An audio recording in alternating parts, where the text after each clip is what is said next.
Hey guys, good evening. Welcome back to my new followers. Thank you for joining me on this adventure. And today in history, we have the very important Supreme Court decision on a topic that a lot of people have various opinions about. Something that sparks a lot of political debate, moral, ethical, and all that stuff.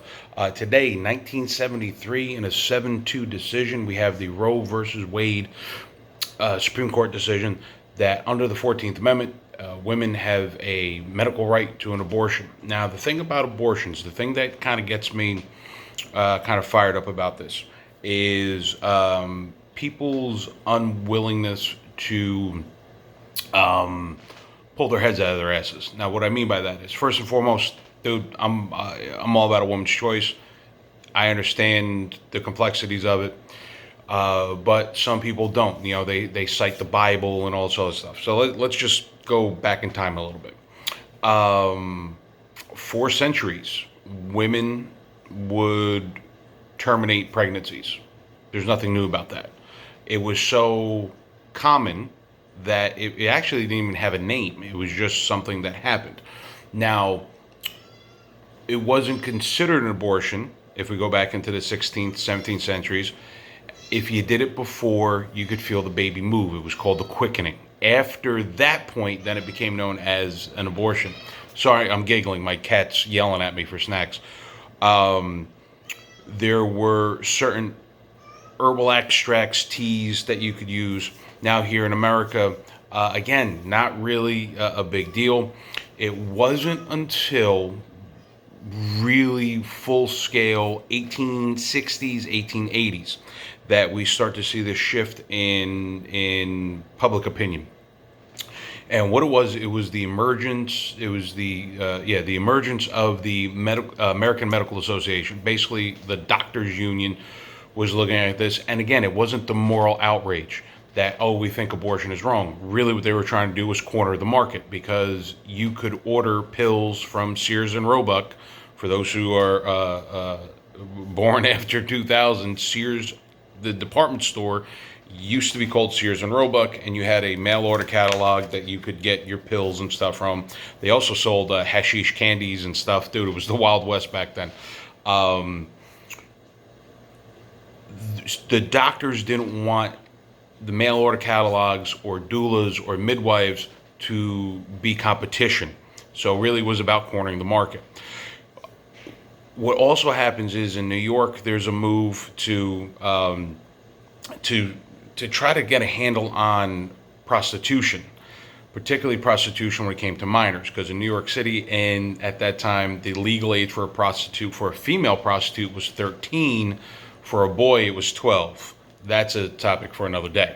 But the Catholic Church, what they were pointing out is, hey, look what's happened to these young women, and if they do get abortions, there's a potential for them to get sick, because, again, this was a time where people barely understood washing their hands, let alone safe medical practices.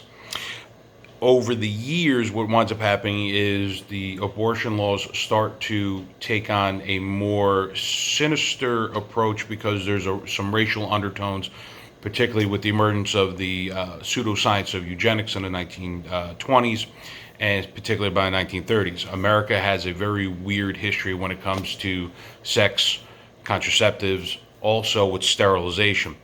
Now, with the Supreme Court case, basically says, look, women have a right to this. Now, before that, between 1930s and 1970s, there were some laws on the books, but they were rarely enforced. If you had money, of course, money buys power and whatnot. But since the 70s, right? So really, it was one of those things where, okay, it's under the 14th Amendment, rights to privacy. Women have a right to it. Really, what they did was they deferred to states as to whether or not they'd be a first, second, third trimester abortion. I think there's only 5 states that do late-term abortion. For some folks, it's a medical necessity, and it's not something to be taken lightly, obviously. But over, I would say, in the past 10 years or so, what conservative lawmakers, mostly dudes, this is the other thing that kind of pisses me off. It's a lot of guys making the decisions. Look, if guys got pregnant, we wouldn't be having this conversation. There'd be NyQuil daytime, nighttime, and abortion time, because guys were naturally selfish. But they realize they can't fight that argument in court that, well, my religion. Here's the thing, dude. Even the Bible condones abortion under certain circumstances. Um, they realize they can't fight that in court, because I'm going to hit you with an uppercut here that's going to knock out any and all religious argument. I'm an atheist. So now you're Oogie Boogie, you're Invisible Man in the Sky. We've taken that out. That's like me going to court and saying, "Oh, but there's a leprechaun in my backyard, and the Easter Bunny said it was okay." No, no, no, no, no. Let's deal with reality. They realize they can't fight that in court. So what they've done is passed a series of laws, different states, different laws, basically making it super restrictive. Mississippi, I always pick on Mississippi. They have more I's in its name than actual abortion clinics. Vice News did a wonderful thing on fake abortion clinics where women think they're going in to receive treatment, and they basically snowball, they lie to these young women and keeping the kids. It's brutal. But where in the conservative community they've taken a step further is moving the goalpost.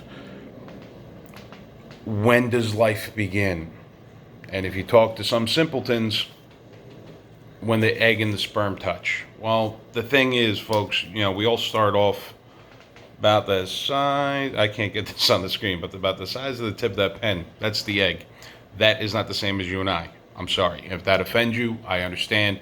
It's a deep conversation here, but a conversation I have with my friends is on the conservative side. I said, okay, well, when does it go from fetus to baby? Because you can declare your kids on your taxes. Can you declare your child for the 9 months that it's in the womb? And a lot of my people, co-workers and friends who've had kids said no. I'm like, well, there you go. Again, it's a deep-seated issue. I mean, folks, in the 90s, for those of my followers who weren't born yet, there were some hardcore anti-abortion people who were killing the doctors, which kind of defeats the message there.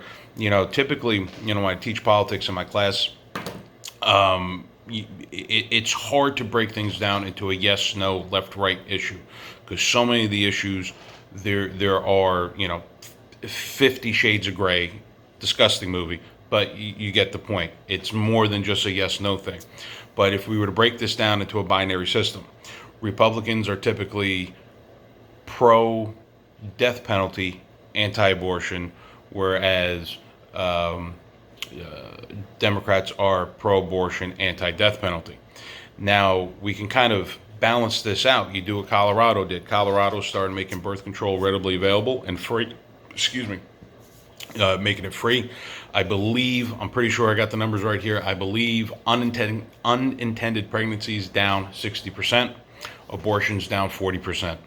You make it free, you give the people the tools they need to prevent it from happening, and then this becomes a non-issue.